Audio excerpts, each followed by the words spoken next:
Our Prime Minister, Shri Narendra Modi, is a big fan of acronyms and letters. So I thought we should introduce our speaker, our minister, with a 3-letter acronym, the Triple H. He's the most hardworking, high-flying, and I'm sure you will all agree, certainly the most handsome cabinet minister across the entire, not just the Telugu states, but across the country. I have not seen somebody better fit looking and better looking. Today's Gen Z, I know, everybody is now talking Gen Z language, right, sir? So, big energy, big vision. Mr. Lokesh, let's have you in the chat.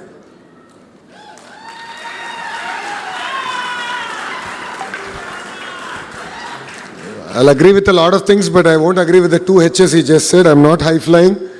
To the most handsome person in Andhra cabinet will go to my Anna Pavananna. So, let's not go there. Honorable Minister of Youth and Sports Affairs, Ram Prasad Reddy Garu. Honorable Member of Legislative Assembly, Velakbudi Ramkrishna Babu Garu. And a person who I think I will always... I think hate is a harsh word, but I'll envy. Because the great constituency of Gajuwaka gave him the highest majority ever in Andhra history. Gaurav Palla Srinas Garu. Srimati Swati Chalmasetti Garu. The woman behind Anil, who stood fast, woman of very few words, but has committed to support this great institution. The movers and shakers of Visakhapatnam who are all here, to all the coaches, distinguished guests, and my dear children, thank you very much for being exceptionally patient. And the reason we are all here, PV Sindhu Garu, who has made every Indian proud when, the Indian flag was flying high and then we had our Indian anthem there. It really made us all very proud. So thank you, Sindhu, for all your support.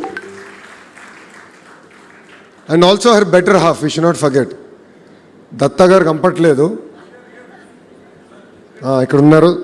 Thank you for your support. Thank you for believing in this institution. And yes, you have 18 months to complete. So I stand here looking at the young kids who have shown up in the mid-afternoon. One thought comes to my mind when I look at them. The future of India is sitting in front of us. There is raw passion, talent I see in this room. And I believe that this institute will enable you to harness, build on top of it.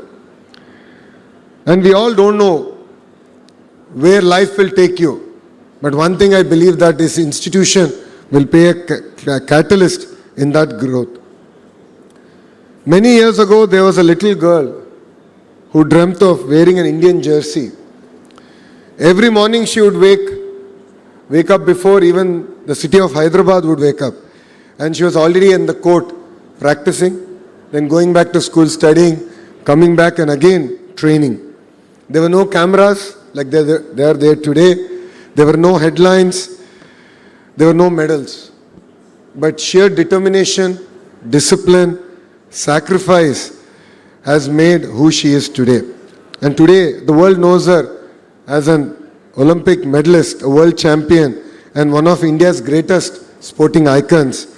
We are proud to call her our very own dear Sindhu. People see the medal, but they don't always see the journey.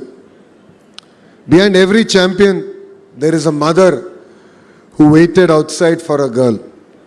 A father who believed in her daughter, and a coach who never gave up. Today I'd like to offer my heartfelt respect to Shri PV Ramana Garu sitting in front of me and Srimati Vijaya Garu who is also here. They did not win Olympic medals, but their perseverance, their support has ensured that India has an Olympic champion, and we'd like to thank you from bottom of our heart for doing this great service for our nation. I'd like to salute to every coach who's been part of Sindhu's journey, because champions are not made overnight. It requires a lot of patience, rigor, All of us have our good days, bad days, but our coaches always stand by us. And champions are built with patience, discipline, and faith. I think a few weeks ago, I had an opportunity to meet all the Andhra sportsperson who are going to represent India at various international sporting events. Then Sindhu was kind enough to join us for dinner that evening. And one statement that she made stuck with me. She said, I'm no longer 19 years old. That really stuck with me. And the reason it stuck with me is that, for her it's not just about winning medals. It's about how can she institutionalize the journey that she's had, the exposure that she's had, and how can she leave a legacy in Andhra Pradesh that will ensure it's not just about one Sindhu, but generations together will be inspired by the journey that she has come to achieve. And then she can transform Visakhapatnam. And that is why we're all standing here in front of all of you. Friends, today's invitation carries a very beautiful thought. Every champion begins with the first line. Today we are not just laying a foundation stone.